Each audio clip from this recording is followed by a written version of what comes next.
Welcome student. जैसा कि हम लोग जो है class 10th chapter 4 carbonates compound पढ़ रहे थे और इससे प्रीवियस 5 लेक्चर्स में हमने जो है कार्बन चैप्टर में IUPAC नोमेनक्लेचर तक जो है आपको पूरा मैंने फिनिश करा दिया था स्टूडेंट्स। तो आप चाहें तो इस लेक्चर की और इससे प्रीवियस लेक्चर्स की PDF जो है टेलीग्राम चैनल से आप उसको ज्वाइन करके वहाँ से डाउनलोड कर सकते हैं स्टूडेंट्स।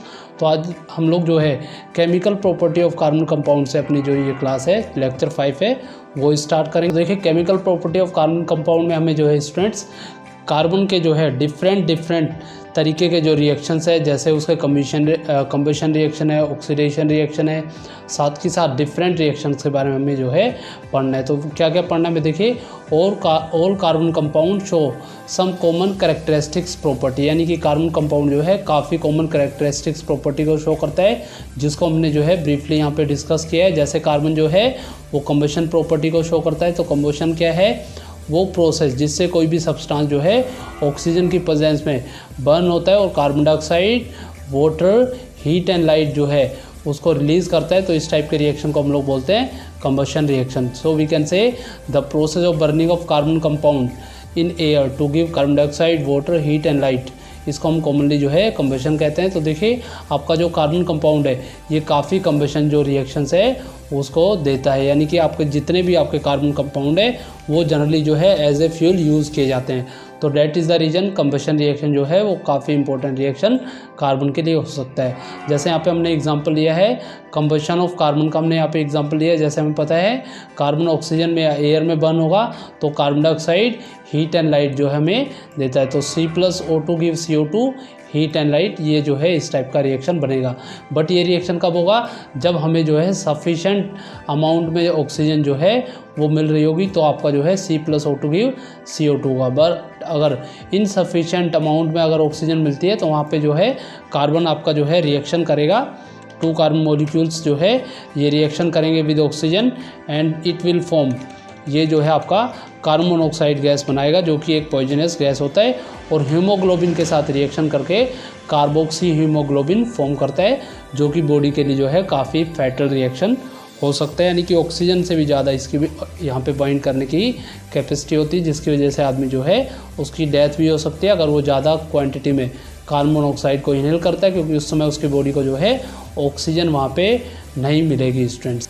इसी तरीके से देखिए कम्बशन ऑफ मीथेन, जैसे हमें पता है methane burns in a sufficient supply of air to give carbon dioxide and water vapour. इसी तरीके से देखिए मीथेन का हमें पता है formula CH4, it will react with oxygen to form carbon dioxide, water as well as heat and light, ये भी जो है हमें देगा। इसी तरीके से देखिए मीथेन जब बर्न हो रहा है तो ये जो है कार्बन डाइऑक्साइड और वाटर वेपर जो है फॉर्म कर रहा है, तो it is use as a clean fuel, यानी कि हम लोग जो है मीथेन को as a clean fuel use कर सकते हैं, जो कि आपका जो है CNG वगैरह में किया जाता है। इसीलिए हम लोग कहते हैं कि CNG is a clean fuel, क्योंकि उसमें जो है काफ़ी क्वांटिटी में जो है मीथेन का यूज़ किया जाता है।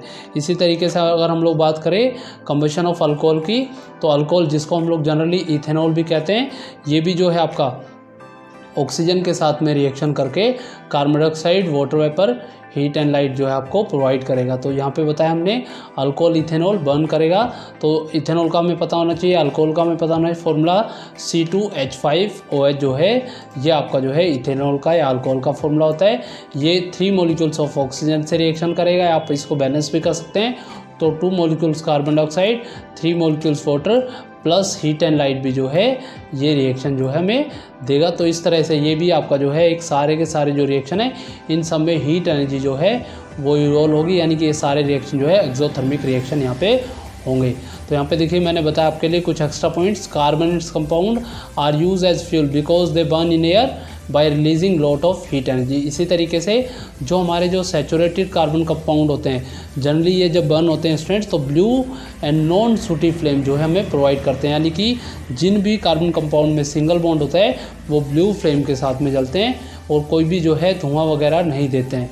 इसी तरीके से आपके जो अनसैचुरेटेड हाइड्रोकार्बन होंगे वो एयर में जब बर्न करते हैं उनको हम तो वो जो है येलो सूटी फ्लेम देते हैं, क्योंकि इसमें परसेंटेज ऑफ कार्बन तो ज़्यादा है लेकिन इससे सैचुरेटेड हाइड्रोकार्बन से ज़्यादा है, बट वो जो है कम्प्लीटली एयर के अंदर जाने के बाद ऑक्सीडाइज नहीं होते, इसलिए वो जो है ब्लैक सूटी फ्लेम या येलो सूटी फ्लेम वो देते हैं। ये जो है ये क्वेश्चन जो मैंने अभी आपको अनसैचुरेटेड कार्बन कंपाउंड के लिए बताया कि वो जो है येलो सूटी फ्लेम देते हैं, ये कई बार जो है एग्ज़ाम में पूछा भी गया है। यानी कि ऑक्सीडाइज होने पे कम्प्लीटली जब वो ऑक्सीडाइज नहीं होएगा, यानी कि अनसैचुरेटेड कंपाउंड ऑक्सीडाइज नहीं होगा, then it will give yellow sooty flame. तो ये जो है इंपॉर्टेंट है।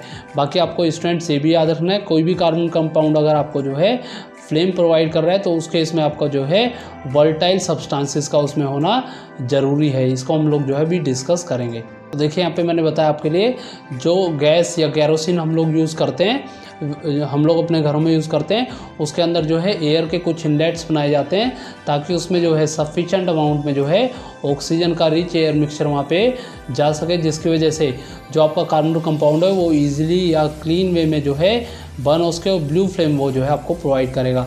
अगर किसी वजह से ये इनलेट जो है धीरे धीरे जो है अगर क्लोज़ हो जाते हैं, जैसे उसके ऊपर फूड वगैरह भी गिर रहा है, या हम लोग जो है ठीक तरीके से जो केरोसिन स्टोव है या गैस स्टोव है उसका रख रखाव नहीं कर रहे हैं, तो सैचुरेटेड कार्बन कंपाउंड उस समय जो है सूटी फ्लेम भी दे सकते हैं। यानी कि कहने का मतलब क्या हुआ, हमारे जितने भी गैस या केरोसिन स्टोव होते हैं उसमें एयर के लिए इनलेट होगा, जब उसको सफिशिएंट अमाउंट में ऑक्सीजन मिलेगी तो वो जो है क्लीन फ्यूल या ब्लू फ्लेम जो है वो देता है। बट ये इनलेट अगर क्लोज हो जाए तो वहाँ पे जो है इम्प्रॉपर वे में जो है आपका सैचुरेटेड कंपाउंड जो है बर्न होगा, इनसफिशिएंट ऑक्सीजन में बर्न होगा, जिससे वो जो है सूटी फ्लेम देगा। ये भी एग्जाम में आपसे पूछा हुआ है। इसी तरीके से देखिए यहाँ पे आपके लिए एक पॉइंट मैंने यहाँ पे रखा है, why do some substance burn with और विदाउट ए फ्लेम। तो इसका रीज़न है, have you ever observe that either a coal और wood fire, if not next time आप उसको ऑब्जर्व कर सकते हैं, वहाँ पे जो है पास में जाके आप उसको चेक कर सकते हैं वुड और कोल जो है किस तरह से बर्न होता है। यू हैव सीन कैंडल और LPG in the gas stove burn with flame, however you will observe coal और चारकोल इन द अंगीठी समटाइम। अगर आप लोगों ने देखा हो तो वो कभी भी अगर बर्न होता है तो हमेशा ग्लो करता है red and give out heat without a flame. तो यहाँ पे कहने का मतलब क्या है, हमने ये बताने की कोशिश करी है किस तरह से कोई भी सब्सटेंस वो फ्लेम के साथ बर्न होगा या विदाउट फ्लेम के साथ में बर्न होगा। क्योंकि कोई भी सब्सटेंस जो फ्लेम के साथ बर्न होगा वो कब बर्न होगा, जब उसमें गैसियस सब्सटेंस बर्न होंगे तभी वो फ्लेम देगा। यानी कि वुड और चारकोल वगैरह जब इग्नाइटेड हम उसको करेंगे तो वोलेटाइल सब्सटेंस जो प्रेजेंट होते हैं वो वेपराइज हो जाएगा और burn with flame in the beginning. यानी कि बिगिनिंग में तो वो फ्लेम देगा, बट जैसे जैसे सब्सटेंस यूजअप हो जाएंगे वहाँ पे जो है फ्लेम बनना बंद हो जाएगा। इसी तरीके से आपने कैंडल या एलपीजी देखा होगा तो ये लगातार आपको जो है वेपराइज होने के बाद फ्लेम प्रोवाइड करते हैं। तो वही यहाँ पे बताया, a luminous flame is seen when the atom of the gas substance are heated and start to glow. The colour produce by each element जो होता है वो करेक्टरिस्टिक प्रॉपर्टी होता है किसी भी एलिमेंट की। Try to heat a copper wire in the flame on gas stove and observe its colour. तो आप जो है उसका कलर भी चेक कर सकते हैं, वहाँ पे भी जो आपको फ्लेम के फॉर्म में ग्रीन कलर की फ्लेम आप वहाँ पे उसको देख सकते हैं। यानी कि अगर कोई भी सब्सटेंस इनकम्प्लीट कम्बशन हो रहा है तो वहाँ पे जो है सूटी फ्लेम देगा। On this basis we can say yellow colour of candle flame जो है ये भी जो है आपको इन प्रॉपर वे में या इनसफिशिएंट ऑक्सीजन की सप्लाई में होने से ये जो है आपको येलो कलर देगा। अगर उसको प्रॉपर वे में ऑक्सीजन मिलेगी then it will give blue flame. इसी तरीके से देखिए यहाँ पे एक पॉइंट मैंने आपके लिए रखा है, formation of coal and petroleum. तो आपको लोगों को ये पता होगा जो कोल एंड पेट्रोलियम है वो जो है एक बायोमास है, यानी कि जो है बहुत सारे बायोलॉजिकल और जियोलॉजिकल चेंजेस होने से वो जो है बना है। सब कुछ जो है लिविंग थिंग्स या नॉन लिविंग थिंग्स के लाखों करोड़ों साल पहले अर्थ के अंदर जो है रिमेन्स ऑफ द ट्री फंस या प्लांट्स की वजह से वो फॉर्म हुआ है। जब वो अर्थ के अंदर क्रश हो गए थे, अर्थ के अंदर चले गए थे, चाहे वो अर्थक्वेक रीजन रहा हो या वोल्केनो इरप्शंस रीजन रहा हो, तो इसकी वजह से बहुत सारी लेयर जो है अर्थ और रॉक की उसके ऊपर आ गई थी। इसी तरीके से स्लोली कुछ डीके भी हुए थे कोयले के अंदर। ऑयल और गैस के जितने भी रिमेन्स हम लोग देखते हैं वो मिलियन ऑफ ईयर प्लांट और एनिमल के जो है समुद्र के अंदर दबने की वजह से बने हैं। तो हम यहाँ पे कह सकते हैं when they died their body sank into the seabed and cover by silt. तो बैक्टीरिया ने वहाँ पे अटैक किया, टर्न किया उसको जो है ऑयल में और गैस में। इसी तरीके से जब हमने अंडर हाई प्रेशर वो वहाँ पे पड़ा हुआ है, हाई टेम्परेचर भी वहाँ पे प्रेजेंट है, तो it will subject to meanwhile slowly जो है कंप्रेस इनटू रॉक। तो वहाँ पे जो है रॉक की वजह से वो कंप्रेस भी हो गया है। तो हम कह सकते हैं ऑयल और गैस जो है shift into the porous part of the rock, यानी कि वो जो है ऑयल और गैस जो है कुछ इस तरह से जो porous part of the rock है वहाँ पे जाके वो इकट्ठा हो गया, वहाँ पे ट्रैप हो गया, वाटर के ऊपर जो है स्पंज के फॉर्म में जो है वो पूरा का पूरा जो है बन गया। तो इस तरह से हम कह सकते हैं कोल और पेट्रोलियम का जो है फॉर्मेशन अर्थ में मिलियन और ईयर अगो वहाँ पे हुआ है, जिसमें आपका जो है कोई भी घटनाक्रम हो सकता है, अर्थक्वेक हो सकता है, वोल्केनो इरप्शंस हो सकता है। उसके बाद बैक्टीरिया ने जो है उसको ब्रेक डाउन किया तो कुछ तो कोयला बन गया, कुछ आपका जो बचा रह गया वो आपका जो है गैसियस फॉर्म में जो है रॉक्स के अंदर जाके या समुद्र के अंदर जाके जो है ट्रैप हो गया। तो इस तरह से आपका जो है कोयले का फॉर्मेशन या पेट्रोलियम का फॉर्मेशन हुआ है स्टूडेंट्स। तो चलिए हम लोग अब नेक्स्ट टॉपिक डिस्कस करेंगे जो है आपका ऑक्सीडेशन। तो देखिए ऑक्सीडेशन क्या है, कोई भी सब्सटेंस जिसमें ऑक्सीजन का ऐड होता है उसको हम लोग जनरली ऑक्सीडेशन कहते हैं। बट कार्बन कंपाउंड में जब हम लोग ऑक्सीडेशन पढ़ेंगे तो इसमें जो है आपको ये रिएक्शन के साथ ये पूरा का पूरा जो है आपको लिखना पड़ेगा, अदरवाइज आप जो है सिंपली एडिशन ऑफ ऑक्सीजन जो है उसको यहाँ पे ऑक्सीडेशन नहीं कहेंगे। तो carbon compound can be easily oxidise on combustion, यानी कि कंबशन के समय वो आसानी से ऑक्सीडाइज हो सकते हैं। Alcohol also give different product on oxidation depending upon the reaction condition, यानी कि हमें जो है कुछ रिएक्शंस की कंडीशन वहाँ प्रोवाइड करनी पड़ेगी तो वो जो है डिफरेंट प्रोडक्ट हमें जो है प्रोवाइड करेंगे। जैसे हम लोग मान लेते हैं अल्कोहल को अगर हमें कार्बोक्सिलिक एसिड ग्रुप में कन्वर्ट करना है in the presence of oxidising agents हमें यहाँ कंसिडर करने पड़ेंगे। जैसे अल्कलाइन KMnO4 का यूज़ कर सकते हैं जिसको हम लोग जो है पोटेशियम परमैंगनेट कहते हैं, या हम चाहे तो एसिडिफाइड पोटेशियम डाइक्रोमेट का यूज़ भी कर सकते हैं। यहाँ पे हम जो है रिएक्शन को थोड़ा सा हीट भी करेंगे। तो यहाँ पे हम कह सकते हैं वी कंसिडर इथेनॉल CH3CH2OH या C2H5OH, इसको हमने जो है अल्कलाइन KMnO4 के साथ हीट किया या एसिडिफाइड पोटेशियम डाइक्रोमेट K2Cr2O7 के साथ रिएक्शन किया, it will form ethanoic acid, ये जो है यहाँ पे फॉर्म कर लेगा और ऑक्सीजन इसमें ऐड हो जाएगा प्लस वाटर इसमें से जो है यहाँ पे आप इसको रिमूव कर लीजिए, यानी कि इस रिएक्शन में से वाटर यहाँ पे रिमूव हो जाएगा। ये मैं आपको जो है आगे प्रिपरेशन में भी बताऊंगा। तो सिंपली हम कह सकते हैं ऑक्सीडेशन में कार्बन कंपाउंड में जब अल्कोहल को रिएक्शन करते हैं या इथेनॉल को हम लोग रिएक्शन करते हैं अल्कलाइन KMnO4 या acidified potassium dichromate, it will form ethanoic acid plus water, ये फॉर्म करेगा। This reaction is called oxidation reaction for carbon compounds. चलिए तो नेक्स्ट टॉपिक हम लोग पढ़ेंगे एडिशन रिएक्शन। एडिशन रिएक्शन देखिए क्या है, आप लोगों को पता होगा जितने भी आपके अनसैचुरेटेड हाइड्रोकार्बन्स होते हैं उसमें डबल या ट्रिपल बॉन्ड देखने को मिलता है, यानी कि उनमें जो है टेंडेंसी होती है कि वो जो है अपने आप को ज़्यादा स्टेबलाइज करने के लिए सिंगल बॉन्ड फॉर्मेशन करते हैं by the addition of small molecule. जैसे वो हाइड्रोजन को ऐड कर सकते हैं, हेलोजन्स को ऐड कर सकते हैं, यानी कि X2 ऐड कर सकते हैं, वाटर ऐड कर सकते हैं, या हाइड्रोजन हैलाइड यानी कि HX का रिएक्शन करके जैसे HCl HBr इससे भी रिएक्शन करके जो है डबल बॉन्ड में भी कन्वर्ट इनटू सिंगल बॉन्ड। तो इस टाइप के रिएक्शन को हम लोग जो है सिंपली एडिशन रिएक्शन कह सकते हैं। तो यहाँ पे हमने बताया thus the reaction in which unsaturated hydrocarbon combined with another substance to have single product is called addition reaction, यानी कि कोई भी ऐसा कार्बन कंपाउंड जो कि अनसैचुरेटेड हो बट किसी अदर सब्सटेंस के ऐड करने से एक सिंगल प्रोडक्ट फॉर्म करे जिसमें आपका जो है अल्केन्स फॉर्म करे, तो इस टाइप के रिएक्शन को हम लोग जो है एडिशन रिएक्शन कह सकते हैं। यहाँ पे देखिए आपके लिए मैंने एक एग्जांपल से इसको समझाया, इंपॉर्टेंट है भी आपका। देखिए अनसैचुरेटेड हाइड्रोकार्बन जो होते हैं अगर हम उसमें हाइड्रोजन ऐड कर दें इन द प्रेजेंस ऑफ कैटलिस्ट, जैसे आपको पता होगा कैटलिस्ट जो है वो रेट ऑफ रिएक्शन को हमेशा जो है इंक्रीज करता है। तो इसमें कैटलिस्ट में हम लोग जो है प्लेडियम का यूज़ कर सकते हैं या निकल का यूज़ कर सकते हैं। तो इसके एडिशन करने से वेजिटेबल ऑयल्स आपके जो होते हैं वो कन्वर्ट होते हैं वेजिटेबल घी में इस प्रोसेस में, इसलिए इसको हम लोग जो है कई बार हाइड्रोजनेशन ऑफ वेजिटेबल ऑयल भी कहते हैं, जिसको मैं अभी आपको जो है डिटेल में बताऊंगा। तो देखिए यहाँ पे मैंने समझाना क्या चाहा आपको, मैंने बताया कोई भी अनसैचुरेटेड जो हाइड्रोकार्बन है उसमें अगर हमें हाइड्रोजन ऐड करना है तो निकल और प्लेटिनम के प्रेजेंस में हमें जो है उसको हीट करना पड़ेगा, वहाँ पे जो है हाइड्रोजन ऐड हो जाएगा। तो यहाँ पे देखिए जैसे मैंने एग्जांपल लिया है कार्बन डबल बॉन्ड कार्बन, यहाँ पे जो है मान लीजिए अल्काइल चेन जो है इसमें चारों तरफ जुड़ी हुई है, तो अल्काइल चेन से हमने रिएक्शन किया, तो जब यहाँ पे जब रिएक्शन होगा तो ये जो आपका जो यहाँ पे जो शो हो रहा है आपको double bond, it will break out, यानी कि ये टूट जाएगा और यहाँ पे जो है हाइड्रोजन इस दोनों ही कार्बन के साथ में जो है वो जुड़ जाएगा। तो डबल बॉन्ड से आपको जो है सिंगल बॉन्ड का फॉर्मेशन यहाँ पे आपको देखने को मिलेगा। तो ऐसा कोई भी रिएक्शन जिसमें डबल बॉन्ड से सिंगल बॉन्ड का फॉर्मेशन हो रहा है उसको हम सिंपली जो है एडिशन रिएक्शन कहते हैं। यहाँ पे निकल और प्लेटिनम जो है एक इम्पोर्टेंट कैटलिस्ट की तरह यहाँ पे वर्क करेंगे। इसी तरीके से देखिए यहाँ पे आपको इथिन का फॉर्मेशन दिया है, यानी कि addition of hydrogen to ethene यहाँ पे आपको शो किया, यानी कि इथिन के अंदर हम किस तरह से हाइड्रोजन को ऐड करेंगे। तो देखिए इथिन का formula carbon carbon double bond और यहाँ पे जो है आपका 4 हाइड्रोजन यानी कि CH2 डबल बॉन्ड CH2 आपका जो कंपाउंड होता है दिस इज इथिन। इथिन जब हाइड्रोजन से रिएक्शन करेगा गैसियस फॉर्म में निकल और प्लेटिनम में 250 डिग्री सेल्सियस पे जब हम इसको हीट करेंगे तो यहाँ पे जो है ये डबल बॉन्ड भी आपका जो है ब्रेक हो जाएगा और यहाँ पे जो है एडिशनल जो ये हाइड्रोजन है यहाँ पे ऐड होके जो है ये आपका जो है 2 कार्बन मॉलिक्यूल फॉर्म कर लेगा, जो कि आपका जो है सभी कार्बन में सिंगल बॉन्ड होगा, यानी कि ये जो है simply CH3 single bond CH3, यानी कि आपका जो है C2H6 फॉर्म कर लेगा, जिसका नाम जो है ईथेन आपका जो है नाम होगा।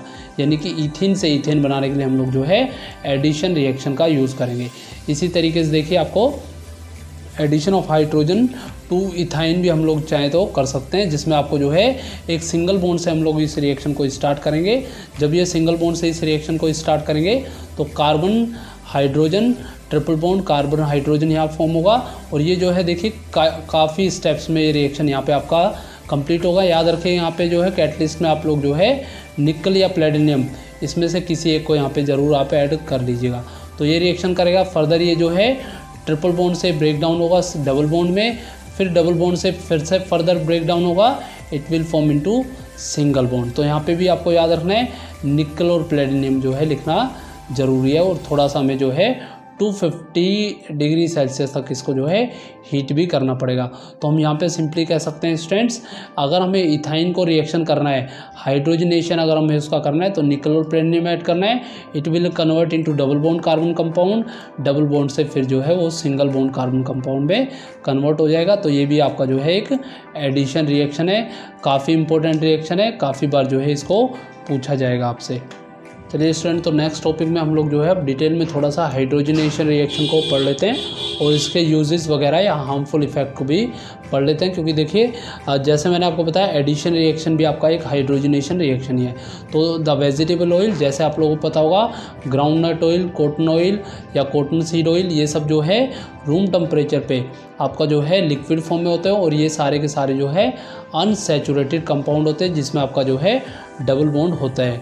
तो due to presence of double bond vegetable oil जो है वो एडिशन रिएक्शन को फॉलो करेगा, यानी कि undergo addition reaction of hydrogen in the presence of nickel और platinum catalyst to form saturated products, जिसको हम लोग जो है सिंपली वेजिटेबल घी या वनस्पति घी कह सकते हैं, जो कि आपका रूम टेम्परेचर पे सॉलिड या सेमी सॉलिड फॉर्म में जो है हो सकता है। तो देखिए हम यहाँ पे सिंपली ये भी कह सकते हैं कि कोई भी जो वेजिटेबल जैसे ग्राउंडनट ऑयल हुआ, कॉटन सीड ऑयल हुआ या प्लांट से मिलने वाला कोई भी जो है हमें प्रोडक्ट हुआ, they all are unsaturated compound, we will convert in them into saturated compound by the reaction of hydrogenation reaction. तो वो जो है सॉलिड या सेमी सॉलिड फॉर्म में कन्वर्ट हो जाएगा। तो the process of converging of vegetable oil into solid fat या वेजिटेबल घी, इसको हम लोग जो है हाइड्रोजनेशन ऑफ ऑयल भी कह सकते हैं। जैसे देखिए अभी पिछले एग्जाम्पल में मैंने आपको बताया था कार्बन डबल बॉन्ड कार्बन यहाँ पे शो किया है, ये जैसे ही निकल और प्लेटिनम के प्रेजेंस में हाइड्रोजन से रिएक्शन करेगा, यहाँ पे जो है हाइड्रोजन में कार्बन में हाइड्रोजन ऐड हो जाएगा और ये सिंगल बॉन्ड में कन्वर्ट हो जाएगा, जो कि आपका वेजिटेबल ऑयल से वेजिटेबल घी यहाँ पे फॉर्म हो जाएगा। तो पहले ये किस फॉर्म में था, आपका लिक्विड फॉर्म में था, बट आपका अब ये जो है सॉलिड या सेमी सॉलिड फॉर्म में आ जाएगा। तो इससे जो है आपका जो ऑयल है वो ज़्यादा टाइम तक हम उसको जो है स्टोर करके भी रख सकते हैं। आजकल जो है ये काफ़ी बार जो है ये तरीका भी अपनाया जाता है। इसी तरीके से देखिए आपको ये भी याद रखना है, जितने भी वेजिटेबल ऑयल्स होते हैं स्टूडेंट्स, जो कि आपके अनसैचुरेटेड फैटी एसिड होते हैं, यानी कि जिसमें जो है डबल बॉन्ड या ट्रिपल बॉन्ड होता है, ये हमारी हेल्थ के लिए जो है काफ़ी अच्छे होते हैं। बट आपको ये भी याद रखना है, जितने भी आपके जो है सैचुरेटेड फैट, जैसे हम लोगों ने अभी बात करी वेजिटेबल घी, या जितने भी हमने प्रोडक्ट बनाए हैं हाइड्रोजनेशन ऑफ ऑयल से, ये जो है हमारी हेल्थ के लिए अच्छे नहीं होते। बट फिर भी जो है हम अपने यूजेस के लिए जो है इसको सैचुरेटेड कंपाउंड में, अनसैचुरेटेड कंपाउंड को सैचुरेटेड कंपाउंड में हम लोग जो है कन्वर्ट करते हैं। But they are not good for health, यानी कि इसको जो है लॉन्ग ड्यूरेशन तक जो है यूज़ करना जो है वो ठीक नहीं है, या अपने फूड के अंदर ज़्यादा क्वांटिटी में यूज़ करना भी इसको ठीक नहीं है। तो आपको क्या याद रखना है, आपको जब भी कोई भी वेजिटेबल ऑयल्स खाने हैं वो आपको जो है अनसैचुरेटेड फॉर्म वाले ही आपको जो है ज़्यादा तो कोई भी नहीं खाना है, बट आप उसको जो है खा सकते हैं, यानी कि प्रॉपर डाइट के अंदर उसको इंक्लूड कर सकते हैं। इसी तरीके से सैचुरेटेड फैट ये आपको जो है कम से कम जो है कंज्यूम करना है। इसी तरीके से जैसे एनिमल फैट्स मैंने बताए, जैसे बटर, देसी घी वगैरह जो है ये भी हमें जो है अपनी डाइट में कम से कम यूज़ करने चाहिए, क्योंकि ये भी जो है सैचुरेटेड फैट होते हैं, यानी कि अगर हम इसका यूज़ करें ज़्यादा लॉन्ग टाइम तक तो भी ये भी हमारे लिए जो है हार्मफुल फॉर आवर हेल्थ हो सकते हैं, क्योंकि ये बॉडी के अंदर जो है फैट जो हमारी स्किन होती है उसमें जाके डिपॉजिट हो जाएगा, और हमारा जो हार्ट होता है उसकी जो है कोरोनरी आर्टरीज में जाके डिपॉजिट हो जाएगा, जिससे वो जो है ब्लॉकेज क्रिएट कर सकता है स्टूडेंट्स। तो ये जो क्वेश्चन है स्टूडेंट्स 2014 के एग्ज़ाम में जो है आपसे पूछा भी गया है। जो एनिमल फैट्स होते हैं जैसे बटर एंड देसी घी, दे आर सैचुरेटेड कंपाउंड, तो हमें जो है इसको अगर ज़्यादा टाइम तक यूज़ करेंगे तो क्या ये हार्मफुल है या बेनिफिशियल है, तो they are harmful for our health. Student आप इसको भी ध्यान रखेंगे। तो इस तरह से हमने जो अपना ये टॉपिक है हाइड्रोजनेशन वो हमने यहाँ पे फिनिश कर लिया है। अब देखिए हम लोग पढ़ेंगे अपना सब्स्टिट्यूशन रिएक्शन। तो देखिए सब्स्टिट्यूशन रिएक्शन क्या है, जैसा आप लोगों ने देखा होगा हम लोग कई गेम्स देखते हैं, जैसे फुटबॉल हुआ, हॉकी हुआ, या जो है वॉलीबॉल हुआ, तो ये सब गेम, या कबड्डी हुआ, इन सब में जो है एक प्लेयर दूसरे प्लेयर को जो है सब्स्टिट्यूट करके उसकी जगह पे जाके जो है कुछ टाइम के लिए खेल सकता है। या कि मान लीजिए किसी खिलाड़ी को अगर चोट लगी है तो वहाँ पे जाके जो है दूसरे प्लेयर की जो है जगह पे जाके वो कुछ टाइम के लिए खेल सकता है। तो कुछ इसी टाइप का रिएक्शन जो है कार्बन कंपाउंड्स में भी देखने को मिलता है। तो the reaction in which one or more hydrogen atom of molecules are replaced by other atom or group of atom are called substitution reaction। यानी कि वो रिएक्शन जिसमें एक या एक से ज़्यादा हाइड्रोजन एटम या उनके मॉलिक्यूल जो है रिप्लेस हो जाए किसी अदर एटम या ग्रुप ऑफ एटम से, तो उसको हम लोग जो है सब्स्टिट्यूशन रिएक्शन कह सकते हैं। जैसे मैंने बताया सैचुरेटेड हाइड्रोकार्बन जो होते हैं हुवर अंडरगो सब्स्टिट्यूशन रिएक्शन जो है सबसे ज़्यादा करते हैं। जैसे यहाँ पे मान लीजिए क्लोरीन से हम जो है किसी भी सैचुरेटेड कंपाउंड को रिएक्शन कर रहे हैं, बट ये रिएक्शन हमें जो है प्रेजेंस ऑफ सनलाइट में हमें जो है करना पड़ेगा, तो it will form substitution reaction. जैसे यहाँ पे देखिए आपके लिए मैंने एग्जांपल लिया है मीथेन प्लस क्लोरीन गैस, यानी कि मीथेन गैसियस फॉर्म में है, क्लोरीन भी गैस फॉर्म में, तो सनलाइट में रिएक्शन होगा, अल्ट्रावायलेट लाइट यहाँ प्रेजेंट होगी, इट विल फॉर्म CH3Cl, यानी कि CH3Cl ये फॉर्म करेगा, प्लस HCl गैस यहाँ पे जो है लिबरेट हो जाएगी। तो यहाँ पे देखिए क्या किया, क्लोरीन ने जो है एक हाइड्रोजन को जाके जो है रिप्लेस कर लिया, और वहाँ पे जो है CH3Cl जो है कंपाउंड वो यहाँ पे फॉर्म कर लिया। तो इस तरह से आपका जो है CH3Cl यहाँ पे कंपाउंड फॉर्म हो गया, प्लस HCl गैस यहाँ पे लिबरेट होगी। तो क्या प्रोडक्ट बनेगा, क्लोरोमीथेन जो है प्रोडक्ट बनेगा।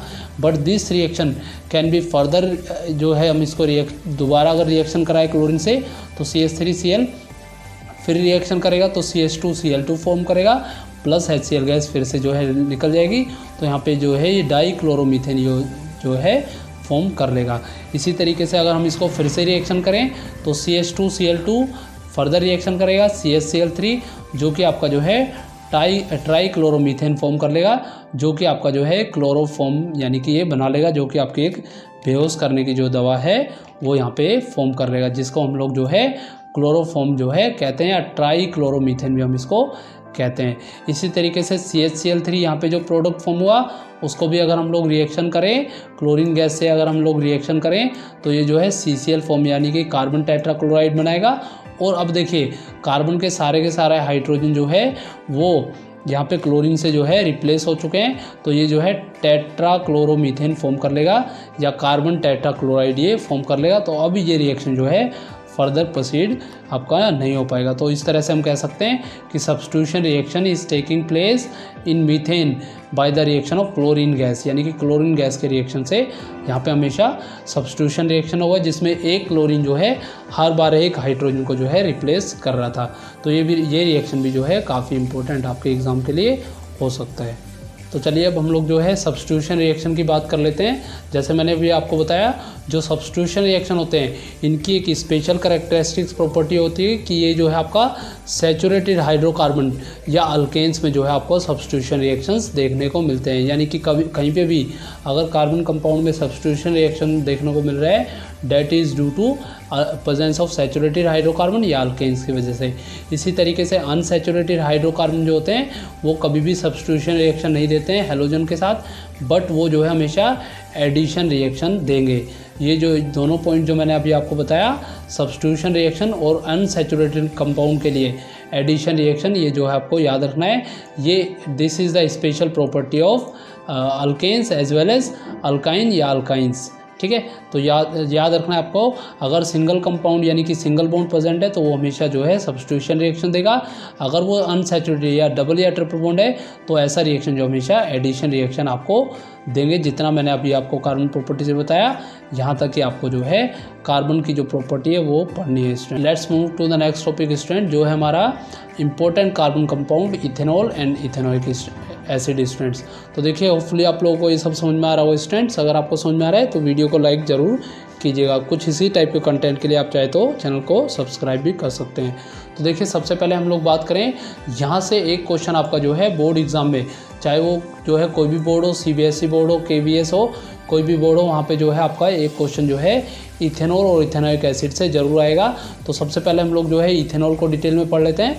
आपको पता होगा जो इथेनॉल जो होता है it is C2H5OH, this is the formula of ethanol. और ये जो है आपका सेकंड मेंबर है किसका, अल्कोहल ग्रुप का, यानी कि सीरीज ऑफ अल्कोहल ग्रुप का it is the second member. जैसे आपको बताया था अल्कोहल की जो पहचान होती है या इथेनॉल्स जो है उसके लास्ट में OH होता है, और C2H5 यानी कि it is the second member of alcohol series.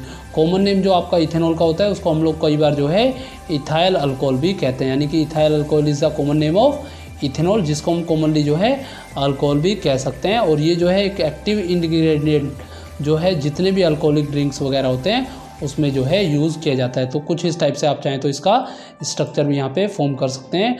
OH carbon जो है सब पे जो है पेयरिंग उसका कंप्लीट कर दीजिएगा। ये सब मैं आपको जो है पूरा का पूरा डिटेल में आपको सारा पढ़ा चुका हूँ।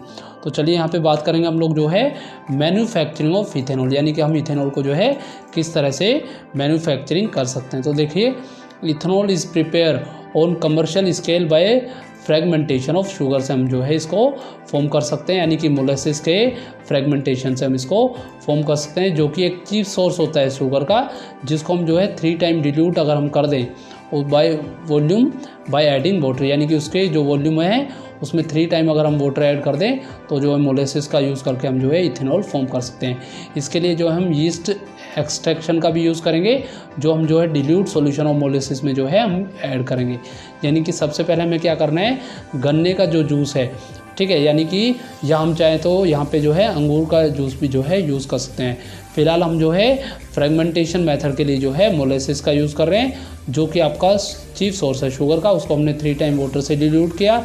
यीस्ट एक्सट्रैक्शन हमने जो है उसमें ऐड कर दिया, यानी कि यीस्ट को हमने ऐड कर दिया। जो यीस्ट होता है उसमें कुछ एंजाइम्स होते हैं स्टूडेंट, जैसे कि उसमें इन्वर्टेज होता है, उसमें जाइमेज होता है। जब ये रिएक्शन करेगा तो फ्रेगमेंटेशन जो है वहाँ पे जो है बिना ऑक्सीजन की प्रेजेंस में, यानी कि एब्सेंस ऑफ ऑक्सीजन में होगा, जो कि नॉर्मल रूम टेम्परेचर पे रिएक्शन जो हमें प्रोसीड करना है, यानी कि 298 to 303 केल्विन पे जब ये रिएक्शन होगा तो वहाँ पे जो है ये रिएक्शन होगा, जिसमें जो है आपका सुक्रोज सबसे पहले ब्रेक डाउन होगा। तो स्टूडेंट देखिए सुक्रोज का फॉर्मूला C12H22O11, इसको आप ध्यान से नोट कीजिएगा, यहाँ पे शायद ब्लर आपको नज़र आ रहा होगा। तो C12H22O11 जो है सुक्रोज का फॉर्मूला है, इसमें हमने वाटर ऐड किया और यहाँ पे जो है इन्वर्टेज के फॉर्म में it will decompose into C6H12O6, जो कि ग्लूकोज या फ्रुक्टोज का फॉर्मूला है। तो सबसे पहले आपका जो मोलेसिस है वो ब्रेक डाउन हो जाएगा इन्वर्टेज के फॉर्म में ग्लूकोज या फ्रुक्टोज में।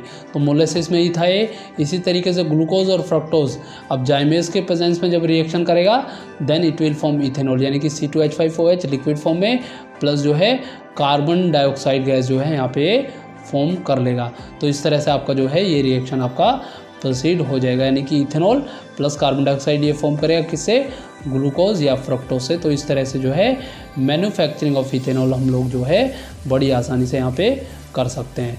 तो आपको जो है, हालांकि ये रिएक्शन आपको जो है 10th क्लास की एनसीईआरटी में नहीं गिवन है, बट मैंने आपके नॉलेज के लिए आपको इसको बता दिया है। बट एनसीईआरटी ने जो है क्लियरली लिखा हुआ है कि ethanol can be prepare by the fragmentation of sugar and molasses से जो हम उसको प्रिपेयर कर सकते हैं स्टूडेंट्स। अगर आपको लगता है कि ये रिएक्शन आपके एग्जाम में पूछा जा सकता है या इंपॉर्टेंट है तो आप इसको ज़रूर याद कर सकते हैं। चलिए तो मूव करेंगे फिजिकल प्रॉपर्टी ऑफ इथेनॉल, यानी कि इथेनॉल की कुछ फिजिकल प्रॉपर्टी की, साथ के साथ हम इसकी केमिकल प्रॉपर्टी की भी बात करेंगे।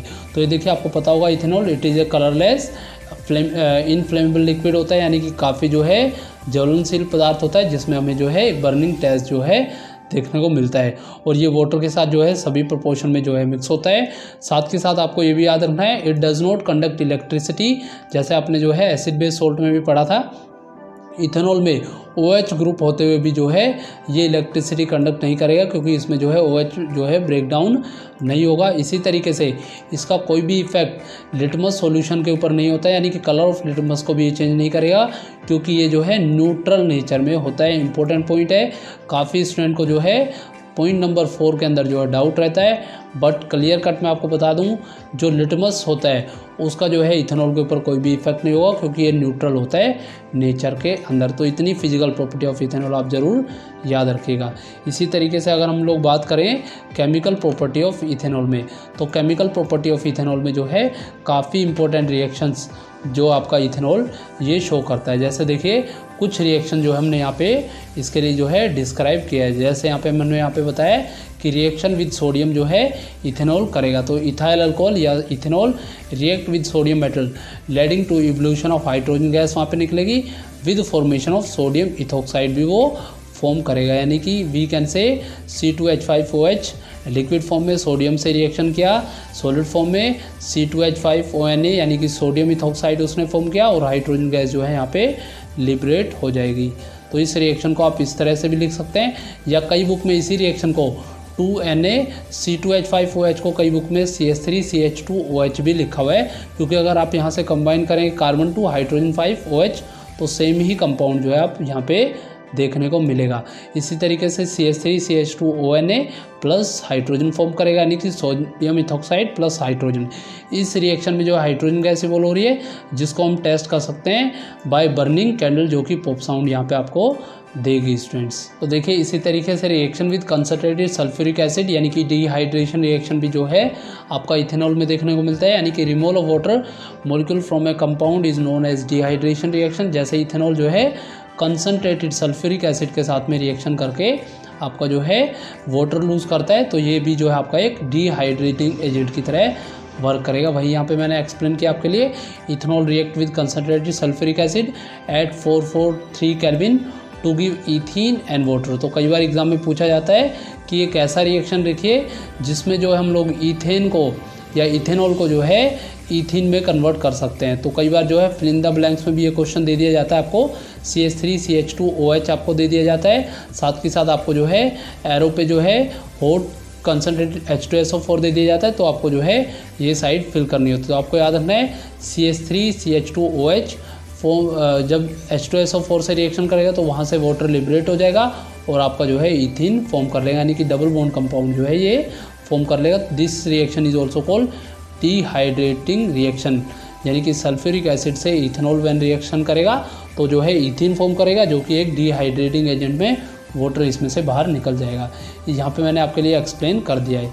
इसी तरीके से देखिए, रिएक्शन विद ऑक्सीजन, ये मैं अभी आपको मैंने पहली क्लास में अभी बताया था आपको, इथेनॉल जब रिएक्शन करेगा यानी कि एयर में जब वो बर्न करेगा, it will form pale blue flame, और कार्बन डाइऑक्साइड जो है वो रिलीज़ करेगा, कुछ वाटर मॉलिक्यूल्स भी जो है वो रिलीज़ करेगा, जैसा कि मैंने अभी आपको प्रीवियस स्लाइड्स में आपको पढ़ाया। तो 2C2H5OH plus 3O2 with combustion this will give rise to carbon dioxide plus water, heat भी यहाँ पे जो है देखने को मिलती है। इसलिए ये रिएक्शन क्या है आपका हाईली एक्सोथर्मिक रिएक्शंस ये हो सकते हैं, नॉर्मल एक्सोथर्मिक रिएक्शन भी यहाँ पे हो सकते हैं। पेल ब्लू फ्लेम जो है आपको ज़रूर यहाँ पे देखने को मिलेगी, क्योंकि इथेनॉल भी जो है बर्न हो सकता है और ये बर्निंग टेस्ट आपको जो है यहाँ पे या स्मेल आपको जो है यहाँ पे ज़रूर देगा। इसी तरीके से देखिए अभी आपको जो है ऑक्सीडेशन रिएक्शन मैंने बताया, तो अल्कलाइन पोटेशियम परमैंगनेट या एसिडिफाइड पोटेशियम डाइक्रोमेट के साथ अगर हम लोग जो है इथेनॉल को रिएक्शन कराएं तो ये जो है इथेनोइक एसिड फॉर्म कर लेगा या एसिटिक एसिड फॉर्म कर लेगा,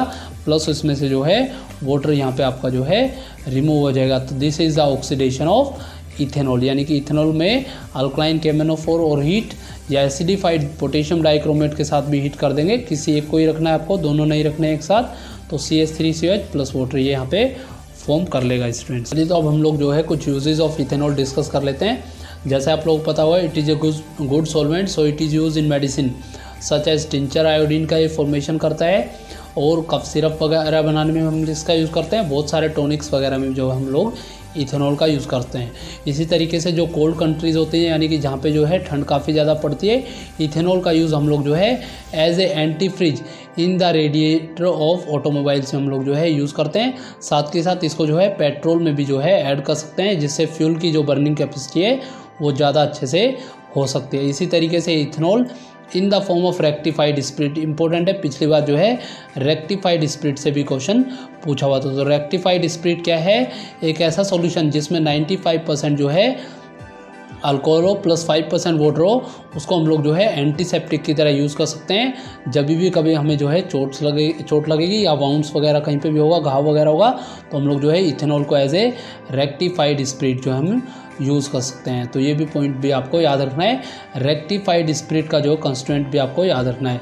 इसी तरीके से it is use in the alcoholic beverages, जैसे बियर, रम, विस्की, ब्रांडी वगैरह में भी हम इसका यूज़ करते हैं। It is use as hypotonic, यानी कि ये जो है हाइपोनोटिक की तरह इट इज़ यूज है हाइपोनोटिक, यानी कि ये जो है इंड्यूस करेगा स्लिप, यानी कि ये जो है नींद लाने के लिए भी इसको कई बार हम लोग यूज़ कर सकते हैं।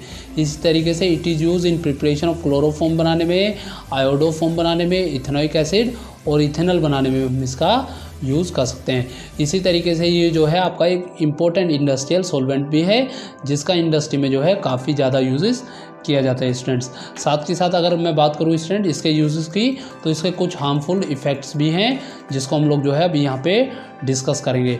तो देखिए अल्कोहल जो है वो काफ़ी ज़्यादा लिविंग्स को जो है इफ़ेक्ट करता है, यानी कि उन्हें जो है इफ़ेक्ट करेगा। तो किस तरह से करेगा? तो देखिए when large quantity of ethanol are consume it tend to slow metabolic process, यानी कि हमारी बॉडी में जितने भी मेटाबॉलिक प्रोसेस होते हैं, ठीक है, आपको पता होगा हमारी बॉडी में 2 टाइप का प्रोसेस चलता है, कैटाबॉलिक, मेटाबॉलिक। यानी कैटाबॉलिक में रिएक्शंस को हम लोग ब्रेक डाउन करते हैं, मेटाबॉलिक में हम लोग जो है किसी नई चीज़ का सिंथेसाइज करते हैं।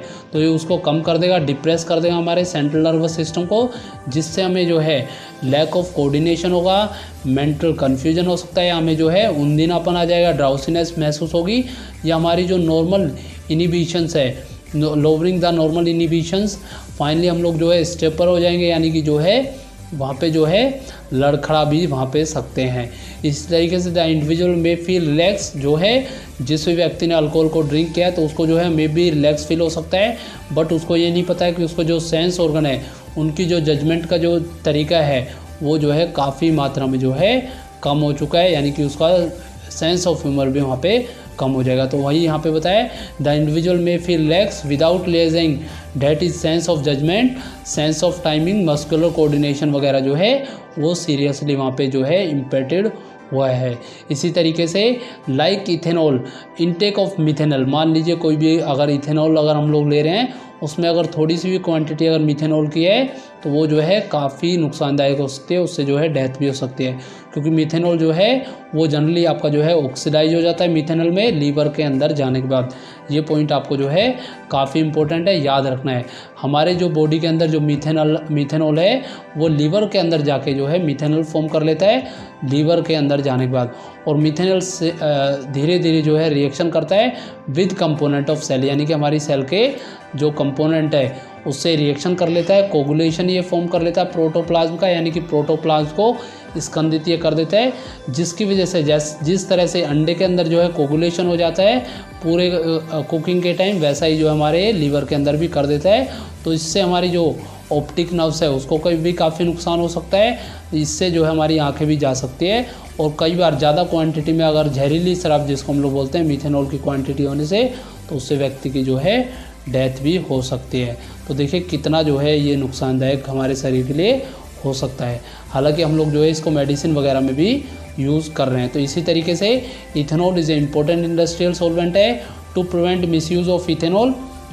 इथेनॉल का मिसयूज़ को रोकने के लिए, इंडस्ट्रियल यूज़ के लिए हम लोग जो है इसको अनफिट कर देते हैं ड्रिंकिंग के लिए, जिसमें हम लोग जो है इसमें कुछ पॉइजनस सब्सटेंसेस या जैसे मिथेनॉल वगैरह ऐड कर देते हैं या डाई वगैरह भी हम ऐड करते हैं, जिससे इसका कलर जो है वो चेंज हो जाए और ये पीने के लिए जो है फिट नहीं रहे। अदरवाइज़ तो ट्रांसपोर्टेशन के टाइम पे अगर इसको कंज्यूम कर लिया जाएगा तो काफ़ी नुकसानदायक हो सकता है।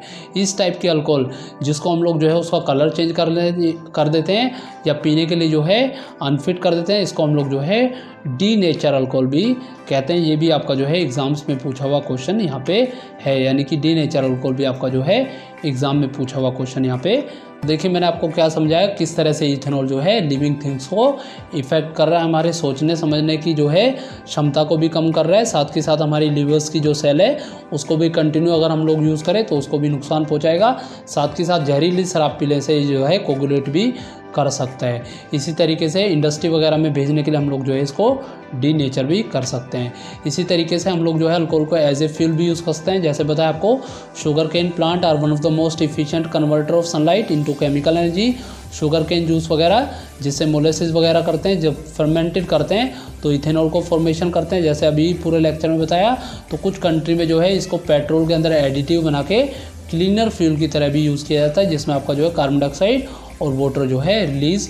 इसमें मैंने आपको जो है डीनेचर अल्कोहल बताया। In order to stop the misuse of ethanol it is made unfit for the purpose of drinking by adding poisonous substance like methanol add कर सकते हैं, कॉपर सल्फेट ऐड कर सकते हैं, या पायराडीन वगैरह भी जो है हम लोग जो है इसमें ऐड कर सकते हैं, जिससे वो जो है पीने के लिए अनफिट हो जाए। तो इस तरह के अल्कोहल को हम लोग जो है डीनेचर अल्कोहल कह सकते हैं। या कुछ कलर सब्सटेंस जैसे डाई वगैरह भी ऐड कर देते हैं, तो ये पूरी अल्कोहल आपकी क्या होगी स्टूडेंट्स, डीनेचर अल्कोहल हो जाएगी। तो आपको जो है डीनेचर अल्कोहल का ये जो टॉपिक जो मैंने आपको बताया, जिसमें क्या क्या ऐड कर सकते हैं आप लोग, आप चाहें तो मिथेनॉल ऐड कर सकते हैं, कॉपर सल्फेट ऐड कर सकते हैं, या पायराडीन ऐड कर सकते हैं, इसका आप यूज़ कर सकते हैं स्टूडेंट्स। तो होपफुली स्टूडेंट आपको ये वीडियो समझ में आई होगी। अगर आपको वीडियो समझ में आई है तो चैनल को लाइक, शेयर और सब्सक्राइब जरूर कीजिएगा। साथ में बेल आइकन को भी ज़रूर प्रेस कीजिएगा, जिससे मेरी नई वीडियो की नोटिफिकेशन आपको मिल सके स्टूडेंट। Thank you.